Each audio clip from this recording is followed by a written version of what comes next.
Good morning, everyone. Thank you for joining us. We're just going to give it a few minutes to allow some people to log in.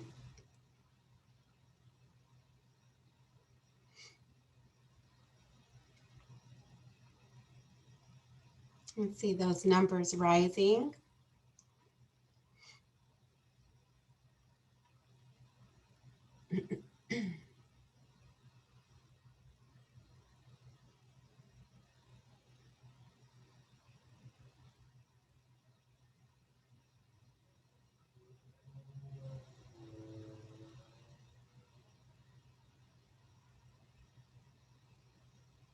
Alrighty, we're about halfway there. Good morning, everyone. I'm Jennifer Soto, Director of Professional Standards, and I would like to welcome you on behalf of the North San Diego County Realtors to today's webinar, The Top CRMLS Violations. There have been some updates and changes to CRMLS, and as your association, we want to make sure you are up to date on CRMLS's rules and regulations and have an understanding of how to avoid fines while getting the most out of your CRMLS platform.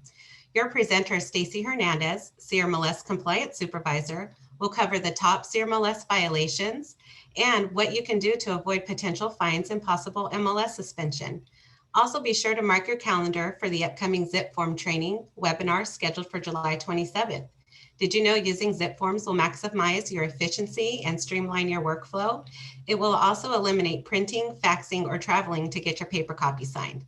To register or to learn more about upcoming webinars, please visit www.nsdcrealtors.com/education. And now to learn more about the top CRMLS violations, your presenter, Stacy Hernandez. Thank you so much, Jennifer. So thank you everyone for having me. So I'm going to go ahead and get started here. I'm going to have a few slides to share with you. And I'm going to check in with everybody at certain points throughout the presentation and see if you have any questions on maybe a topic that I just discussed. So I'm going to go ahead and start sharing my screen. So let me go ahead and pop this up here. Great.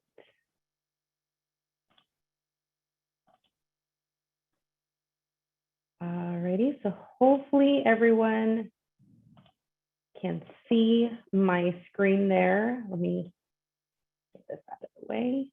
All right, so I'm gonna go ahead and get started here. So as I mentioned, we're gonna be going over top violations, giving you a clear understanding, how you can avoid receiving possibly a citation or even a warning notice from us when it comes to inputting information when you're submitting your listing.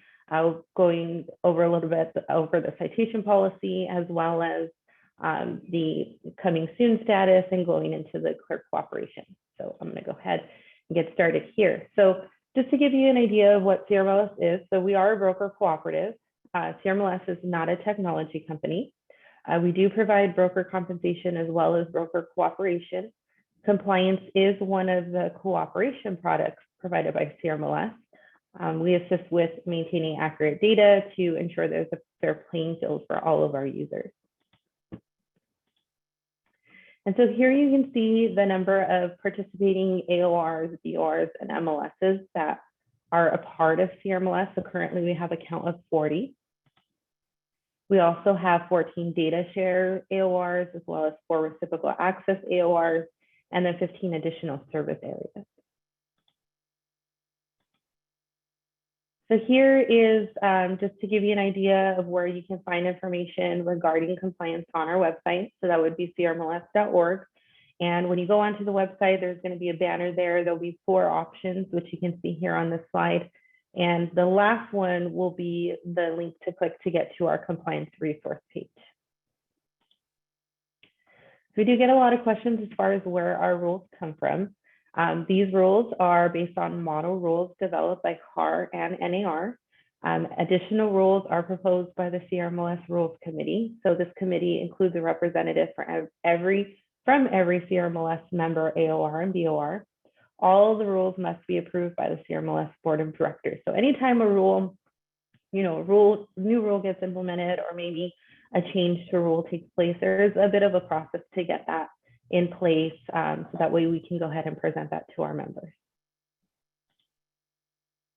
So here is the citation policy. This particular document, so it is a document. This is our citation policy. This is available on our compliance resource page. So it is accessible to you if you wanted to maybe, download that, print it out, and have a copy on file. I do suggest reviewing that. It is very useful. So this document lays out all of the rules that we do implement here at CRMLS.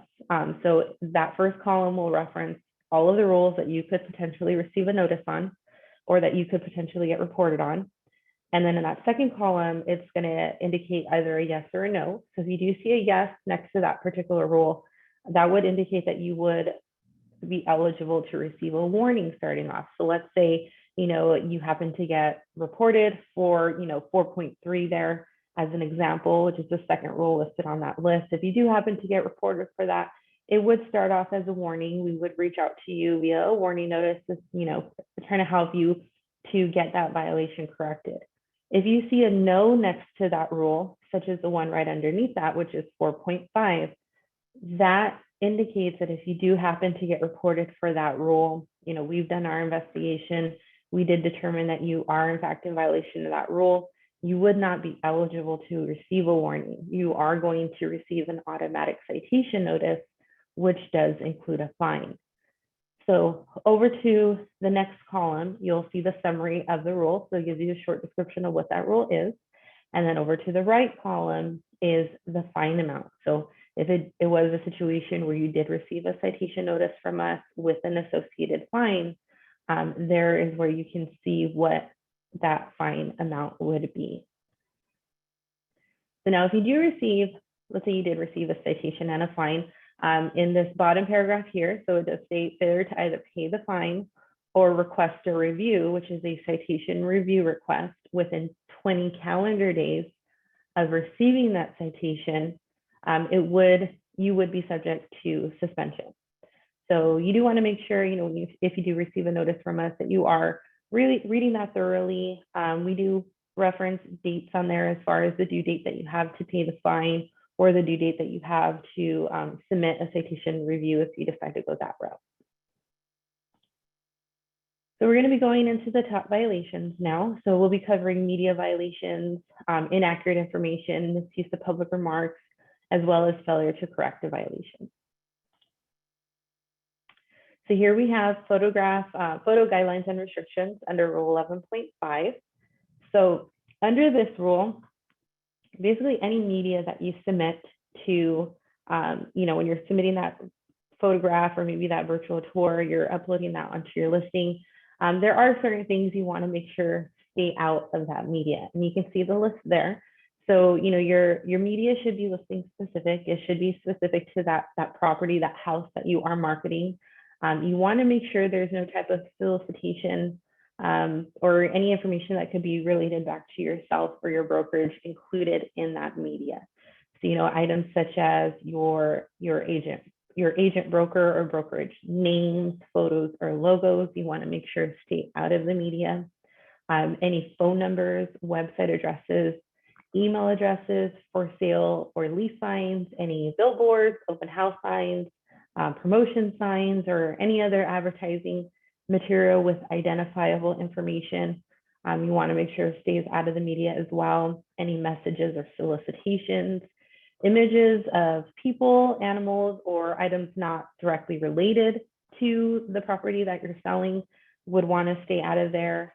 People is a big one. We do come across those quite a bit. And, sometimes it's yourself as the listing agent that happens to get caught in the photo. Kind of like when you're taking a picture of maybe the bathroom and you get caught in the bathroom mirror. We do come across those quite a bit. So you just want to make sure you're reviewing your photos. We do sometimes have photos which include children. Those of course, for safety purposes, we just want to make sure those are removed if they do happen to get uploaded.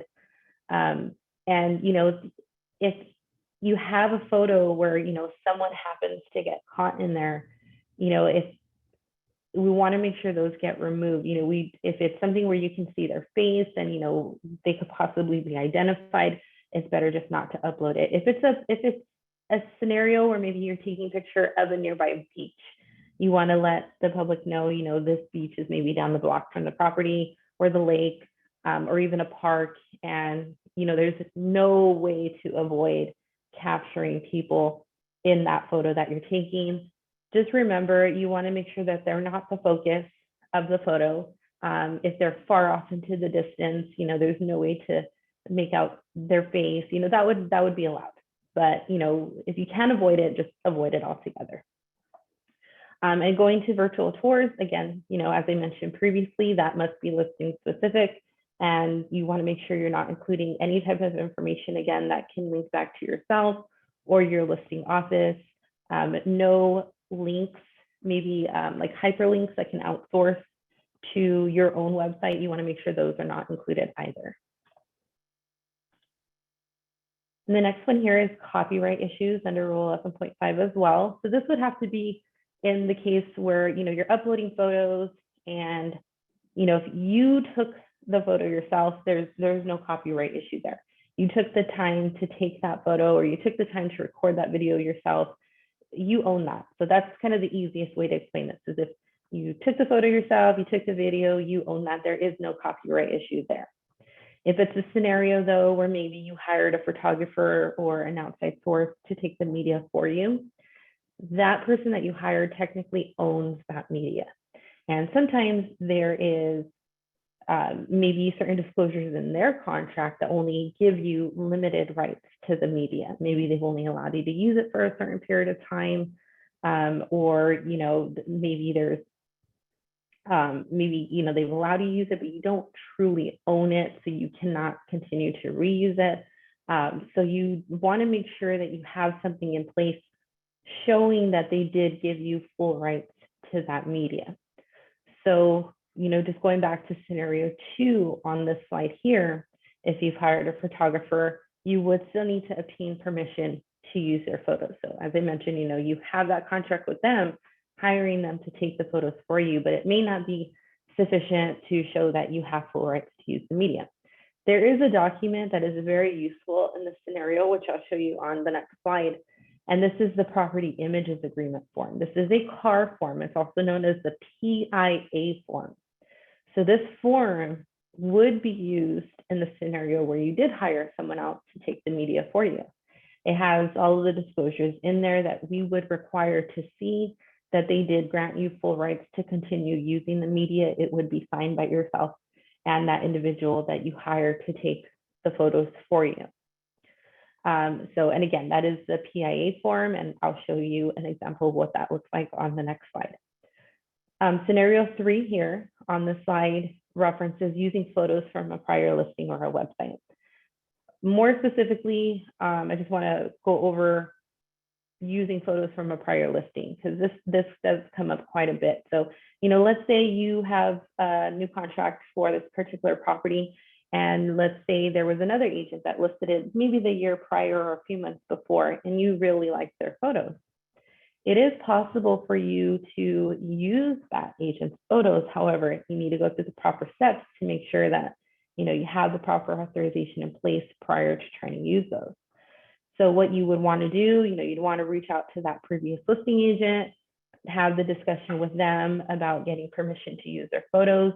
You want to pretty much get in place kind of like a mini contract between yourself and that other agent that's signed and deeded, showing that they did provide you permission to use their photos. We don't require you to submit that to us, but you want to make sure you have it signed, dated, and on file prior to uploading the photos onto your new listing. And if you do get permission, you've gotten that documentation in place, that's excellent. You also want to make sure that you are obtaining the original photos. So a lot of times agents will go into the MLS and they'll simply kind of crop the photos from that previous listing agent's listing, kind of crop it and then upload it onto their listing. You don't want to do that. When things are like that are done, we're very familiar with identifying when a photo has been taken from another listing. So you want to make sure you're obtaining the originals and properly uploading those onto your listing. And in regards to other website photos, such as third-party sites like Google, Bing, Yahoo, it gives you a couple of those examples there. We suggest just staying away from those photos altogether. Sometimes you might input a residential, like a Google map view of the residential property there, like that street view. We've seen those uploaded, or even on a land listing, we'll kind of see that aerial view from Google that'll get uploaded. Again, something that we've become familiar with on how to identify those. So you want to avoid uploading those, because unfortunately those third-party sites, they're not able to provide you sufficient written documentation that will allow you to use their media. So just better to stay away from them. This particular rule for the copyright issue 11.5, it is one that you do want to become very familiar with. When it comes to copyright issues, if you are found in violation of this rule, there is no prior warning. If you are found in violation, it will result in the media getting removed, as well as you receiving a $1,500 fine. So I would suggest becoming very familiar with this rule, making sure that if you are trying to use someone else's photos, or you've hired someone else to take those photos for you, that you're getting sufficient documentation in place showing that they've given you authorization. But the easiest thing that I can say is, you've taken the photos yourself, you have no issue. So I'm gonna go ahead and move on here. So here's an example of the PIA form. So this is the property images agreement form. So again, this would be very useful in the scenario if you did hire a photographer or someone to take, that virtual tour, or even the photos for you. And again, it's a CAR form, so you can locate this through this form. And so here we have the exterior photograph requirement under Rule 11.5.1. So this has to do with the initial photo that will require you to submit upon entry of your listing. So, we understand you may not have the exterior photos ready right away. It is obviously preferred, if you want to get more exposure for your listing, because a lot of times if people only see one photo, they won't continue to look at your listing. So, but as far as our rules, we just require that you submit at least one exterior photo of the property that reflects a substantial portion of the property within 2 calendar days. So a lot of times, as I go on, I'll reference a couple of rules where we give you 2 business days. In this particular scenario for 11.51, the mandatory submission of an exterior photo, you have 2 calendar days. So you want to remember that. So once you've uploaded your listing into the MLS, you want to make sure you upload at least that one exterior photo within 2 calendar days.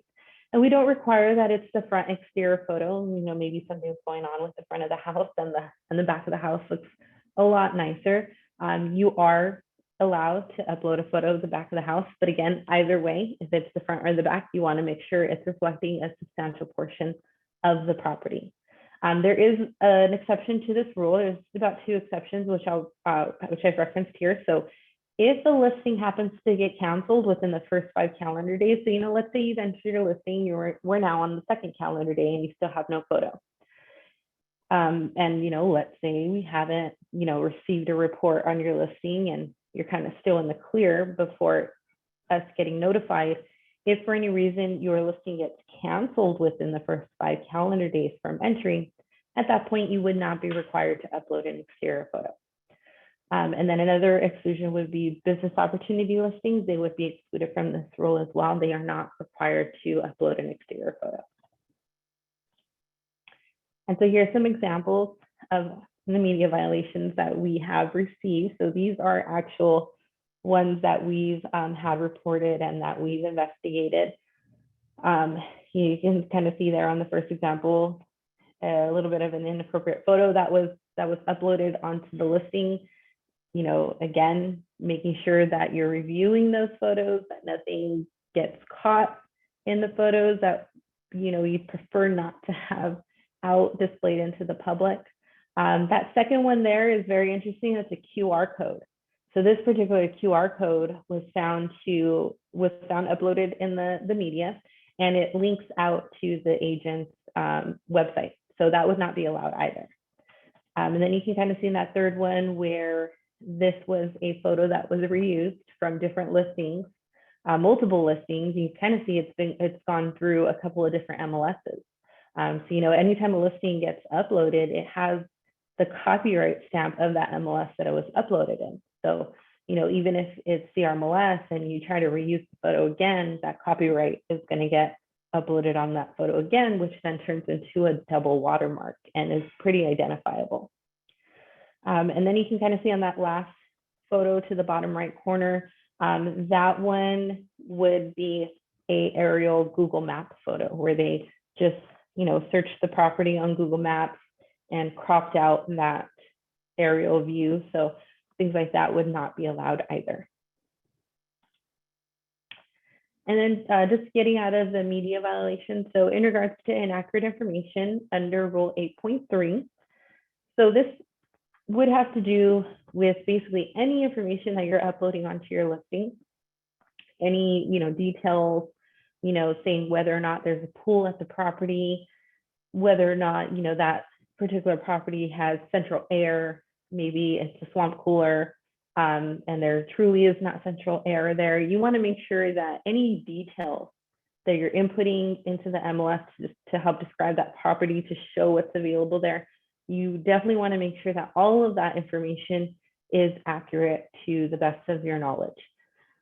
You don't simply want to input information just for the sake of getting your listing submitted.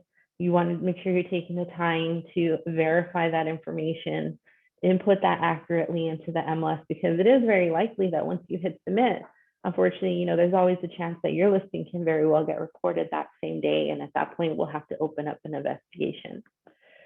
This particular rule, 8.3, does prompt an initial warning. So it is eligible for a warning. So if you do happen to get reported for inaccurate information, we will start off with a warning notice, giving you 2 business days to correct, to go ahead and correct that violation. So, you'll be given a chance to go ahead and correct it. But, again, just to avoid that altogether, just make sure, that information you're inputting is correct, that you're doing your due diligence to make sure that information is accurate, just to avoid, you possibly getting reported. So here we have public remarks restrictions under Rule 12.5. So this would have to do with the property description field, which is also titled, now it's currently titled public remarks in the platform itself. So this property description field, as it mentions there, should only be used to describe the property's physical and aesthetic characteristics only. So you don't want to include any of the information there, and I'll go ahead and go over that, but you're using that field to describe the property, basically to sell it. You don't want to include unnecessary information or maybe information that we have designated fields for. So, the items that you'd want to keep out of that area would be gate codes. You don't want that displayed out to the public. Gate codes, showing instructions, compensation information, lockbox information, occupancy status, such as saying if the property is vacant. Definitely don't want to let the public know, if someone is at the property at a certain time of the day. Email addresses, website addresses, phone numbers, agent or brokerage information, open house information, and then of course, any language that happens to violate the fair housing laws and guidelines. So as I mentioned, on the slide that I just passed, there's, a number of items that you want to make sure stay out of the public remarks field. A couple of those that I mentioned would be your email address, your website address, for an example. While you would not be allowed to input that in the public remarks field, we do have the syndication remarks field, which is the area where you would be allowed to input that information. So again, keep it out of the public remarks field, but you can put your contact information, such as your phone numbers, your email addresses, website URLs. You can go ahead and put that in the syndication remarks. And so here we have failure to correct a violation. So I'm just going to go over the rule and then I'll go into detail, kind of explain it to give you a better understanding of how we get to this point. So failure to correct a violation, Rule 14.4, failure to correct a violation will result in the issuance of a second citation and fine under Rule 14.4 issued to the listing agent. If the listing agent fails to correct a violation, the office manager or broker of record is subject to a citation and fine for failing to supervise under Rule 14.4. Office managers, if appointed, or the broker of record, in addition to the association, are all copied on all notices sent to the listing agent.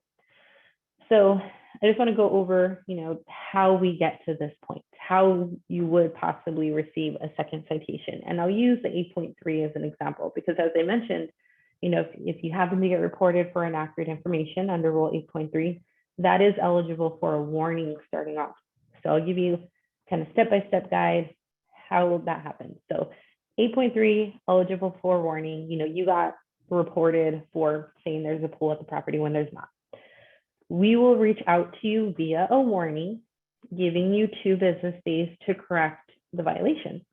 We'll give you instructions on how to correct it, and then give you that deadline of 2 business days from when a notice was issued to go ahead and correct the violation. Come that 2 business days, we'll go in, pretty much check to see if it's been corrected. If we find that that has not been corrected, we've received no response from you as far as an attempt to try to get this corrected. At that point, you will then receive a citation with an associated fine for being in violation of Rule 8.3. So if you've already received your warning notice, we gave you a chance, didn't correct it, so now you get a citation. In that citation notice, you received a fine, but we are going to give you 2 more days to go ahead and correct the violation again, giving you instructions on how to fix that. If at that point, you don't correct it, again, we don't receive any response from you on attempting to correct that. At that point, it then falls to a 14.4 citation for failing to correct that initial violation. So you received a violation for inaccurate information. Now you received the second citation for pretty much not being responsive and not correcting the violation.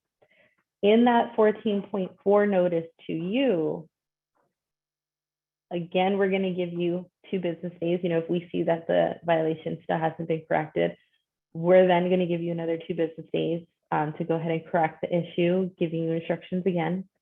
If for any reason you fail to do so again, at that point, it then defaults to your office manager or your broker of record, and they will then also receive a citation and an associated fine.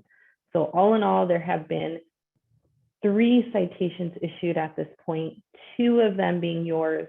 So 2 citations to you, 2 associated fines to you. And now because there was no correction made when we sent out the notices to you, it's now resulted in your office manager or your broker of record in receiving a citation notice and fine.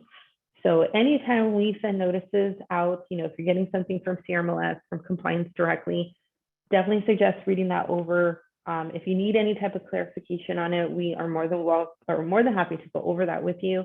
You can always reach out to us and we'll explain it to you. But it's always better to ask questions if you're not sure. So, we definitely don't want it to come to this point where you've received a couple of citations, now your broker has, for something that could have been resolved pretty quickly. So before I go into this next portion, I just want to check and see if by chance anyone has any questions about the previous topics we just discussed.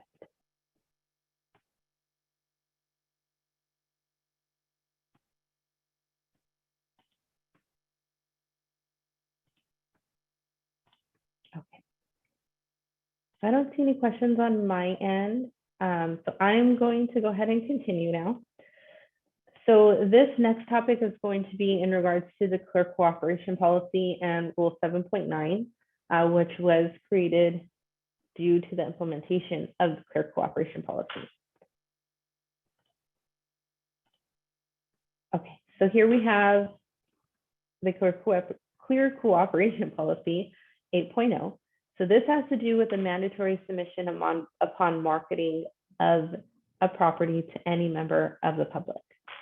And on the next couple slides, we'll go into that further as far as who's considered the public, who's not, and what you would need to do at the point if marketing did take place, kind of what options you have. So here's just an explanation of the cooperation policy, which is also kind of repeated again under Rule 7.9, which I'll show you on the next slide. So this policy affects the following property types. It would be under residential vacant lot land and residential 1 to 4 unit properties. So here is Rule 7.9.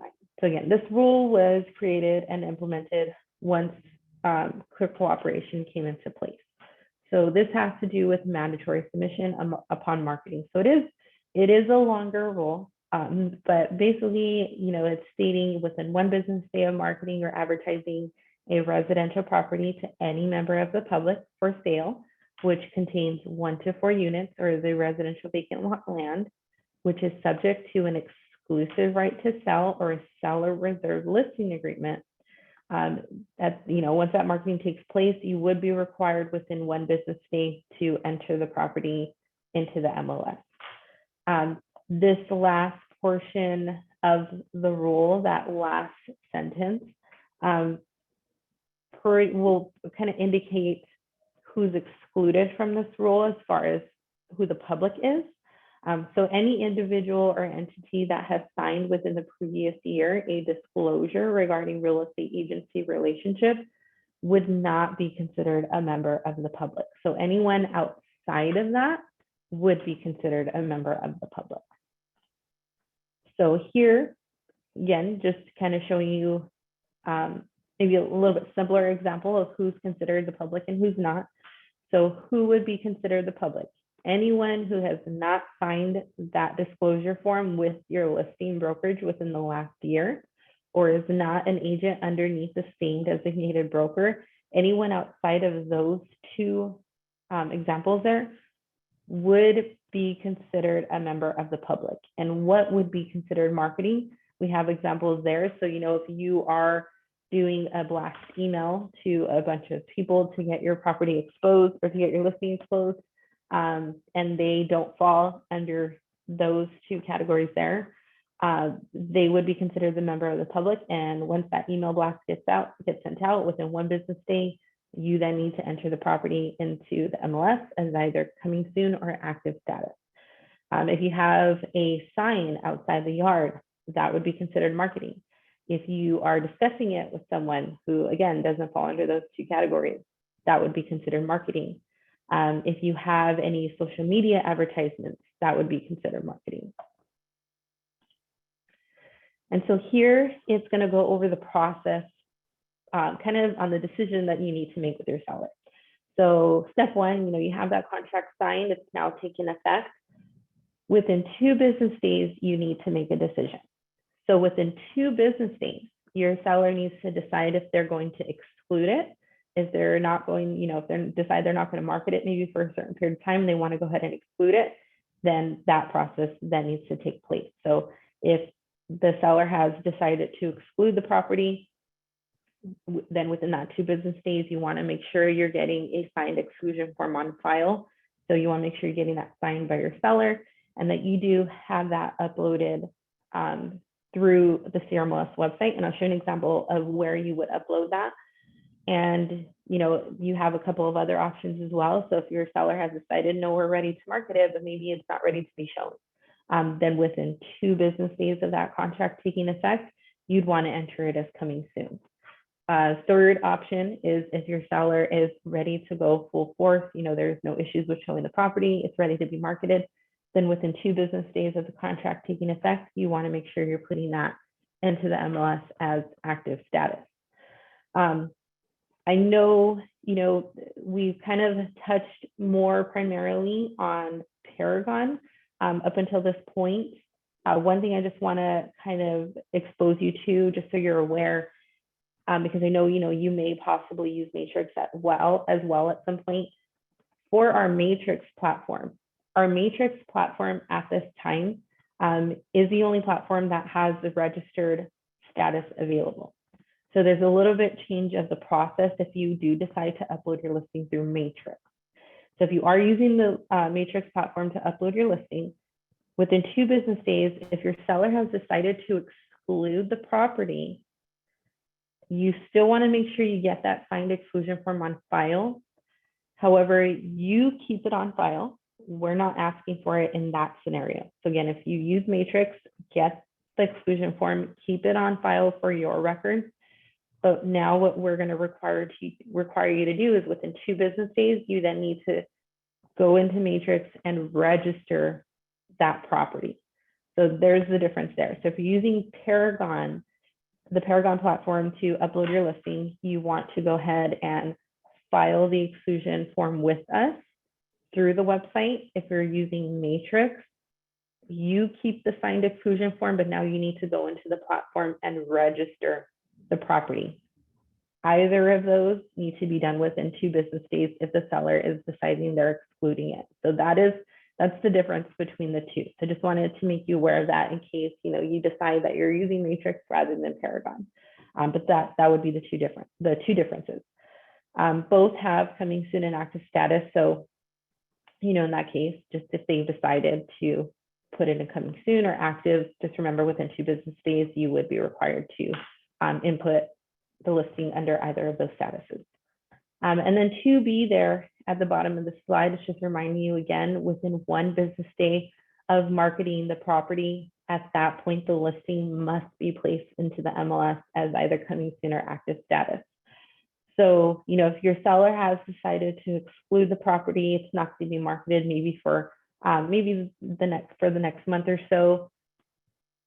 Once marketing takes place, so it's going through the exclusion process. If at any time marketing takes place during the time that it's been excluded, you must remember to upload it into the MLS as either coming soon or active status within 1 business day to make sure that you're staying in compliance. If for any reason the sellers decided, they're going to exclude it for the whole life of the listing contract and it never gets marketed, you would not be required to input that as coming soon or active status. I know this is a lot of information that kind of just threw at you right now. So I just want to take a moment before I move on just to check and see if anyone has questions in regards to this process.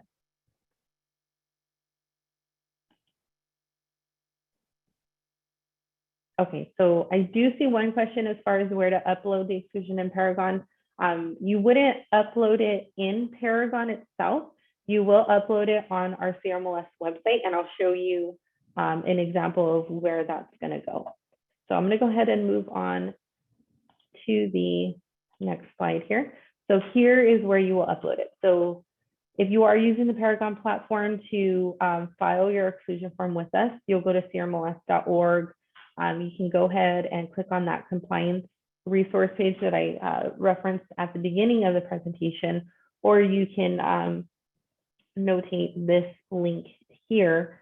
But when you go to our compliance resource page, you just need to make sure you're looking for the Paragon options. It'll show all of our documents for Paragon, one of them being a link to exclude the listing, and it'll take you to this page. So this is just a screenshot of the beginning of that page. And you'll just put in the required information and upload your exclusion form through there.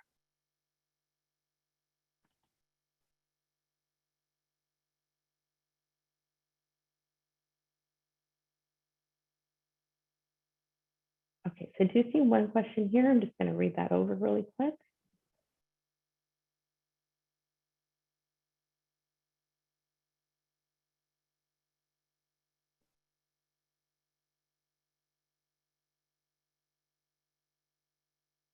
Okay, so hopefully this answers the next question. There was a question in regards to if there is an exclusion form for short-term exclusions while photos are being taken, et cetera, with no marketing.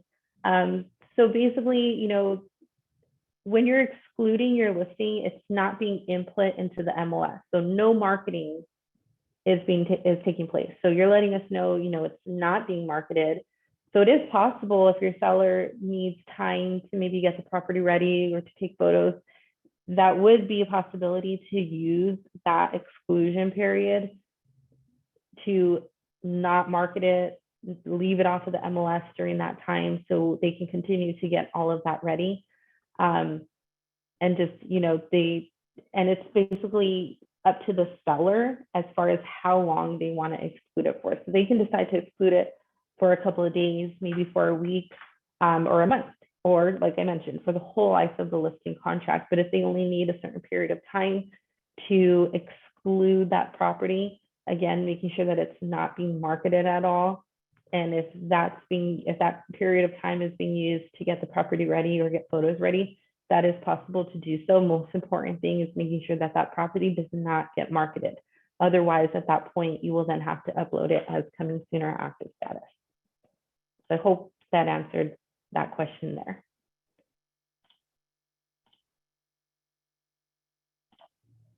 Okay, so I'm going to move on here. Okay, so we have the differences in status. I don't have the difference for the registered, which I mentioned if you're using the Matrix platform. But one of the most important things to remember is if you are using the Matrix platform and you're going through the route of registering the property, no one can view that listing. It's not viewable to the public. The only ones that can see that would be yourself, your office manager, your listing broker, and then us, the CRMLS staff. And then, so just moving on to these two different status, and of course, everyone's pretty familiar with active. That one's been in place for a while, but marketing is allowed. It's displayed in the MLS. Commission is offered. Days on market does start accumulating once the listing gets switched over to active status. There is full distribution through the MLS.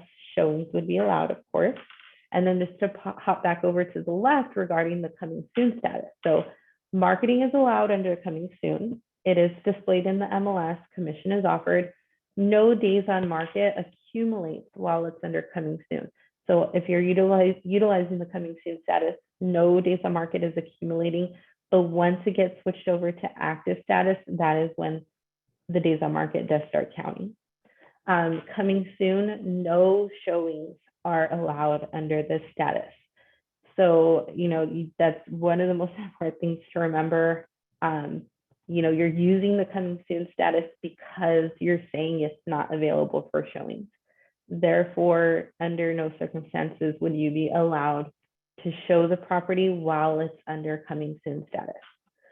There is a 21-day max window to use the coming soon status, and that would be from the point of entry. So, let's say you go in there, your seller wants it to be coming soon for a certain period of time. You would then go in, upload your listing from that day, from that starting date that you are inputting your listing as coming soon. You'll be allowed to select a start showing date, which is the date your seller has told you they're going to be ready for showings. That date that you select cannot exceed 21 days from the entry date as coming soon. And the system isn't going to allow you to go over either way, but you don't need to utilize the full 21 days. You can use 10 days. And let's say you don't use the full 21 days. Maybe you've only used 10 days from when you originally entered it.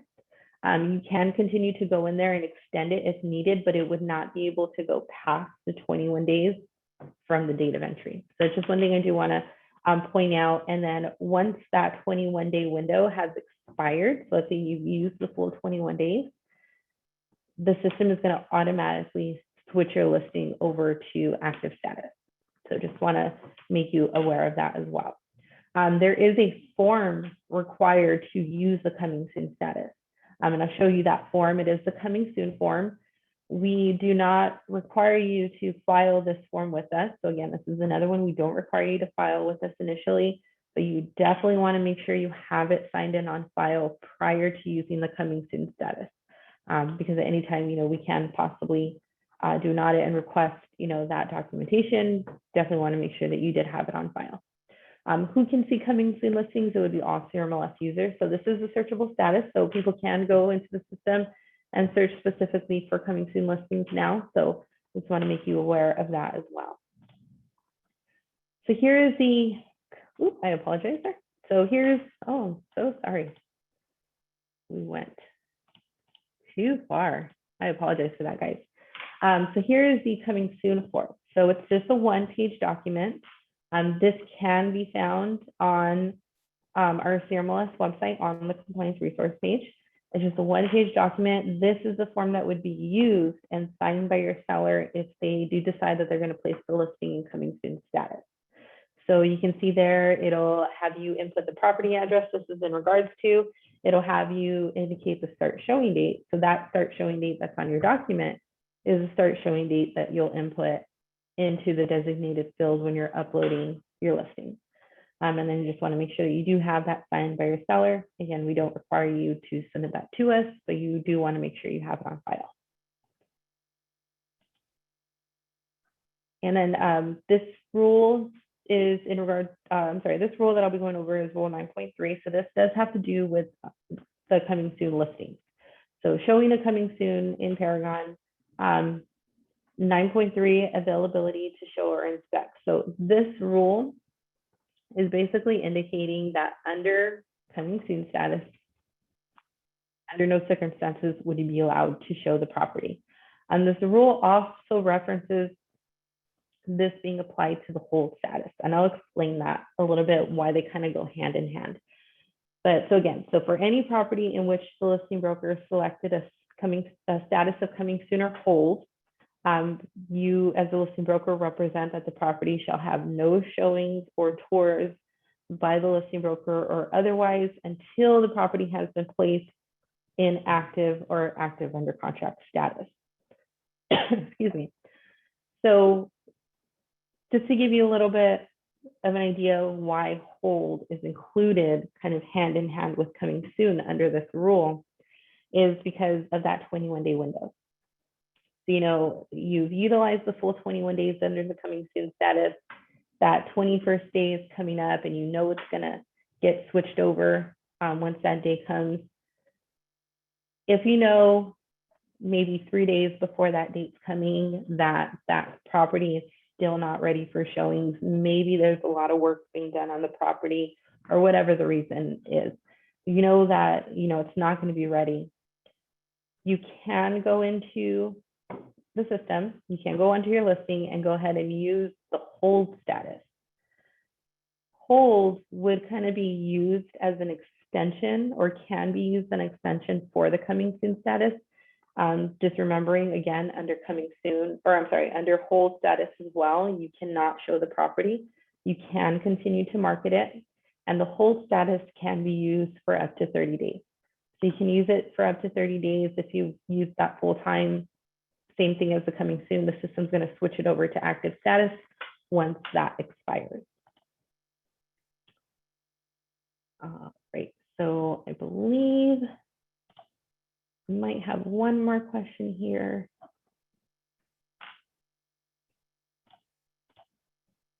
Let me see.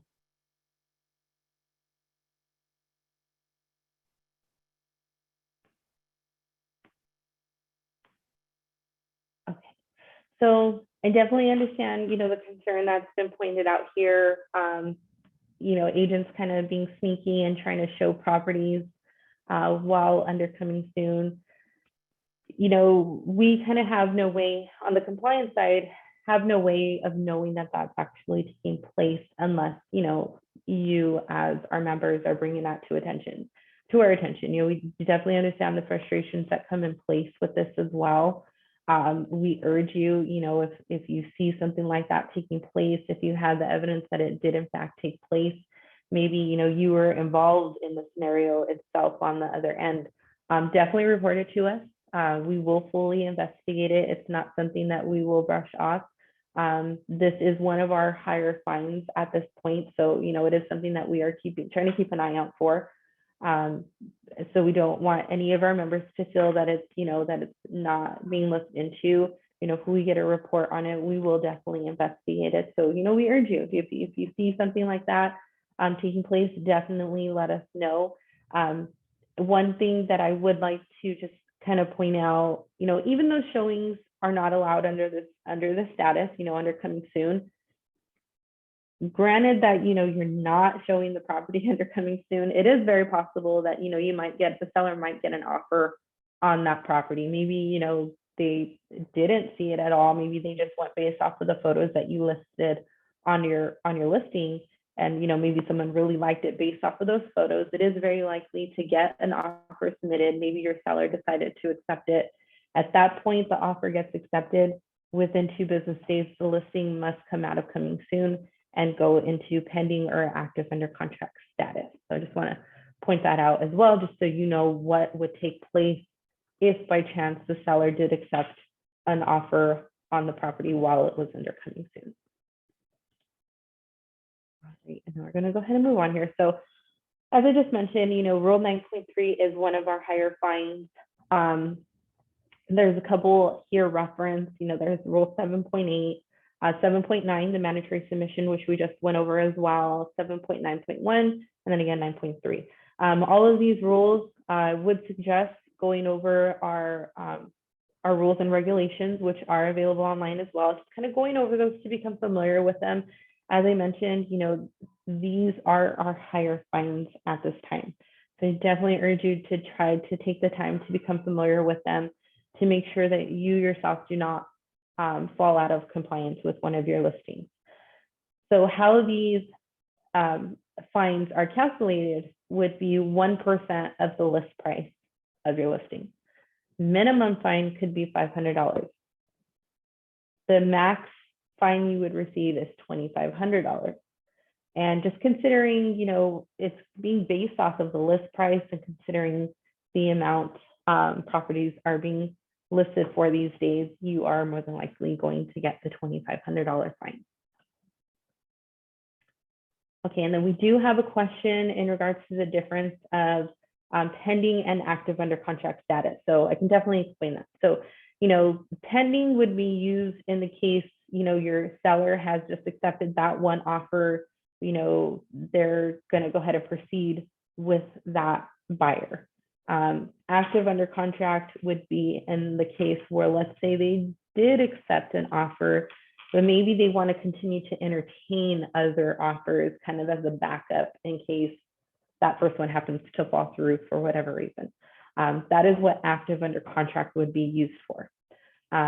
So those are kind of the two differences. Maybe there's certain, contingencies that might be in place kind of for maybe a property that needs to go through court, for example, and maybe the seller did accept an offer, but it can't fully be accepted until it's court approved.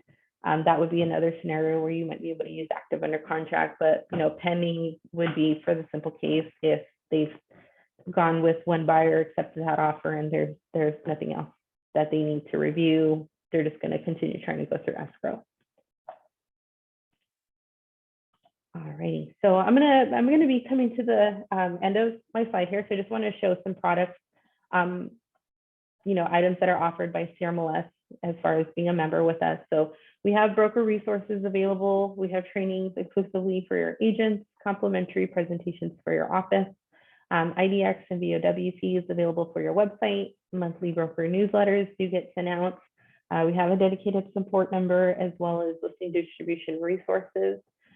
So our broker resource information can be found at crmls.org/brokers. Then we have education available. So we offer a variety of training and education resources to carry agents and broker businesses to the next level. We have full-time experts on staff. We have online classes at associations and brokerages available. We have live and recorded webinars and how-to videos, as well as a robust knowledge-based library on a variety of topics, such as, the top violations. If you wanted to review that over again, we do have a knowledge-based document for our top violations as well. So all of this can be found under crmls.org/education. We do have support available. So we are available 7 days a week. We have our customer care department, more specifically, that is available 7 days a week. They have phone, live chat, and online ticketing system available. Online ticketing system would be in the place maybe there was an issue, some type of issue with the platform at the time. Maybe you were trying to enter your listing. You'd reach out to them as a starting point, and if it was something maybe we needed to escalate, there would be an online ticket created to kind of track the progress of that getting resolved. So as I mentioned, they're available 7 days a week. 8:30 a.m. to 9 p.m. Monday through Friday, and then 10 a.m. to 3 p.m. Saturday through Sunday. Our customer care representatives are extensively trained on all of our products, all of the platforms. So whether you're a Matrix user or a Paragon, they would definitely be able to help you with whatever issues you come across in either platform. They can provide you limited information in regards to compliance. So maybe if you did receive a notice from us, they would be able to go over that with you to an extent, but at some point they may just get you over to our compliance department. And then we have compliance, which is my area. So, we are the first point of contact when it comes to reporting inaccurate data found on the MLS. We do not go actively looking for violations. I know that does get pointed out to us a lot sometimes with our members. They sometimes they feel like we might be kind of just going out there looking to see what we can find. That's not necessarily the case. A lot of our reports do come from your peers. So, as I mentioned, with the coming soon issue, if you see someone that happens to be, showing a property when very well they shouldn't be because of the status it's in, more than welcome to report that to us, and we will go ahead and investigate that. Our job is to correct any data inaccuracies and to enforce the MLS rules. And again, that's just to make sure it's a fair playing field for all of our users. We have live chat available, we have FAQs available, we have our forms such as the coming soon form, and then our rules and regulations are all available online. We do not have a direct phone line available. A lot of our correspondence is in writing because of the type of investigations we do. And because of the fact that we are issuing fines out if you do happen to get reported or you do happen to be in violation of a rule that results in a fine.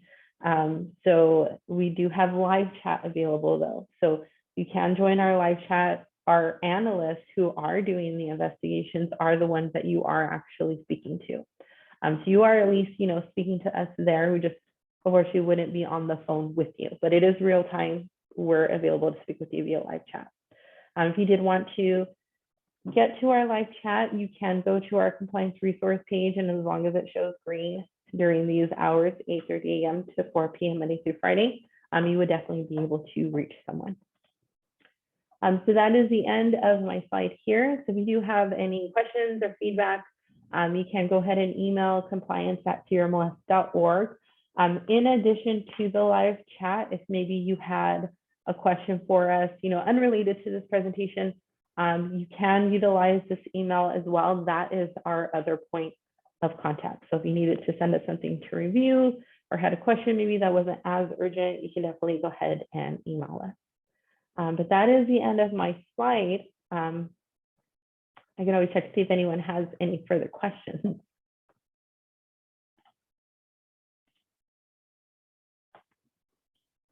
All right, so it doesn't look like any other questions are coming through here.